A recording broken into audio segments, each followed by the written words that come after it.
Hello, welcome to ஆசி Tamil kitchen. இன்னைக்கு ஒரு ஸ்பெஷல் டே. இன்னைக்கு நாங்கள் வந்து 20 கிலோ மட்டன் பிரியாணி பண்ண போகிறோம். ஃபர்ஸ்ட் வந்து நம்ம மட்டனை வந்து மேரினேட் பண்ணி வச்சுருக்கோம். இப்போ மட்டனை வந்து இந்த குக்கரில் வேக வச்சு எடுத்துக்கலாம். 10 kilo mutton, 8 kilo rice.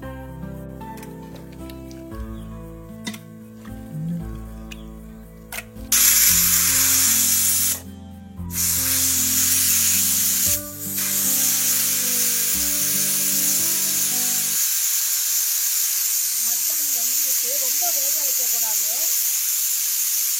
1.5 whistle, 2 whistle வரணும். அவ்வளோதான். அதுக்கு மேலே மட்டனை வேக வைக்கக்கூடாது. இது வந்து 20 லிட்டர் குக்கர்ன்றதுனால கொஞ்சம் சீக்கிரமாகவே வெந்துடும். அப்போ கறி வெந்துருச்சு, நம்ம எடுத்து வச்சிட்டோம். ஒரு பெரிய பிரியாணி சட்டி வச்சுக்கலாம். இதில் வந்து நம்ம எண்ணெய் ஊற்றி இருக்கிறோம். 1.6 லிட்டர்ஸ் ஆஃப் பீனட் ஆயில், அதாவது கடலை எண்ணெய் ஊற்றி இருக்கிறோம்.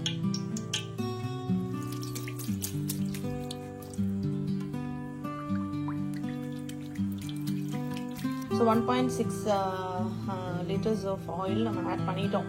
இப்போ வெங்காயம் மசாலாலாம் ஆட் பண்ணி பண்ண ஆரம்பிச்சிடலாம். அதுக்கு நம்ம ஏற்றியாச்சு. இப்போ நம்ம பிரியாணி மசாலாலாம் ஹோல் மசாலா ஆட் பண்ணிக்கிறோம். அப்புறம் ஆனியன்ஸு ஆட் பண்ணிக்கிறோம்.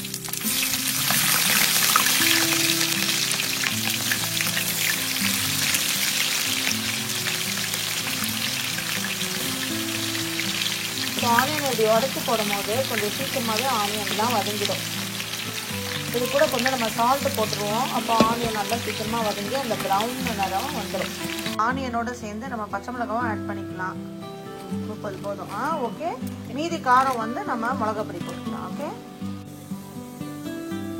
இன்னும் கொஞ்சம் ப்ரௌன் ஆகணும் நல்லா. ஓகேவா? பச்சை மிளகாலாம் போட்டுச்சுல நம்ம. ஓகே. இன்னும் கொஞ்சம் ப்ரௌன் ஆனதுக்கப்புறம் தான் நம்ம ஜிஞ்சர் கார்லிக் பேஸ்ட் ஆட் பண்ணோம். அப்புறமா சால்ட் இப்போ ஆட் பண்ணிக்கலாம். கல்லுப்பு ஆட் பண்ணுவேன். ஓகே. இன்னும் கூட கொஞ்சம் ப்ரௌனாக ஆகணும். ஜிஞ்சர் கார்லிக் பேஸ்ட் ஆட் பண்ணிக்கலாம். இந்த எண்ணெயில் வந்து ஜிஞ்சர் கார்லிக் பேஸ்ட் நல்லா வதங்கணும்.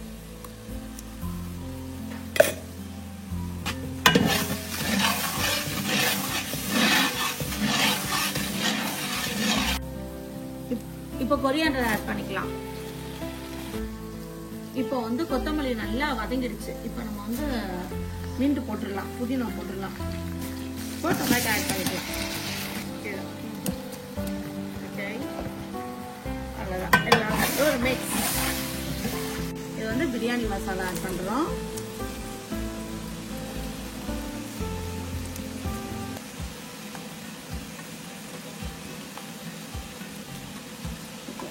இப்போ சில்லி பவுடர் ஆட் பண்ணுறோம். இது நல்லா காரமான சில்லி பவுடர், கலரும் கொடுக்கும்.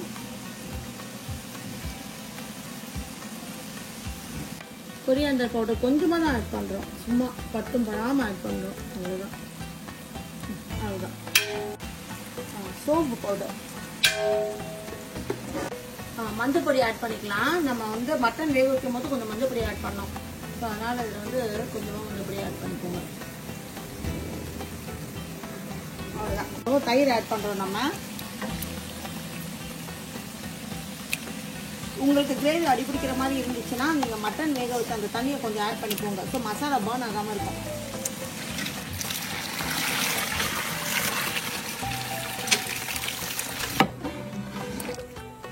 ஸோ மட்டன் போட்டுட்டு கொஞ்சம் நல்லா அந்த கிரேவியோட மட்டனும் சேர்ந்து அந்த மட்டன் ஸ்டாக்கோடு தான் நம்ம வந்து அப்படியே இந்த கிரேவியில் மிக்ஸ் பண்ணோம். இப்போ கொஞ்சம் தண்ணி ஊற்றி நம்ம கொதிக்க விட்டுட்டு ரைஸை போட்டு குக் பண்ண போகிறோம்.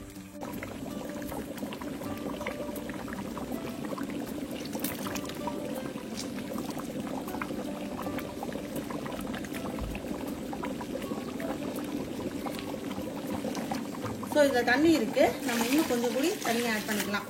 அப்புறம் அரிசி போட்டு நம்ம வேணும்னா பார்த்துக்கலாம். இப்போ ரைஸ் போட்டுக்கலாம்.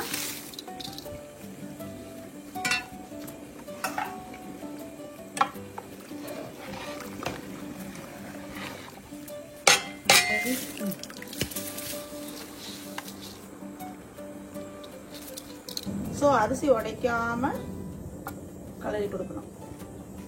ஸோ அரிசியை விட தண்ணி ஒரு ஒரு அரை இன்ச்சுக்கு அதிகமா இருக்கணும், அவ்வளவுதான். இப்போ கொஞ்சம் நல்லா கொதிச்சு தண்ணியும் அரிசியும் லெவலா வரும்போது நம்ம தம் கட்டிடணும். இப்ப தண்ணியும் ரைஸும் ஈக்குவலா வந்துருச்சு. இப்ப நம்ம தம் கட்ட போறோம். மட்டன்ல அப்படியே பூவா வெந்திருக்கு.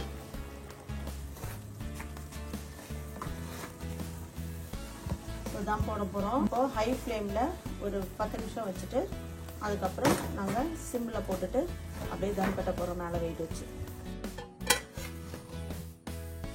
இது வந்து என்னோட சீக்ரெட் இன்கிரீடியன்ட். கீ போட்டுட்டு மிக்ஸ் பண்ணலாம்.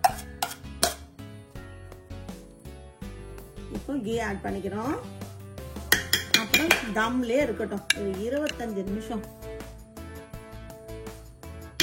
அவ்வளவுதான், டெலிஷியஸ் மட்டன் பிரியாணி சூப்பரா ரெடி ஆயிடுச்சு. அவ்வளவுதான், பூவா இருக்குது மட்டன் எல்லாம்.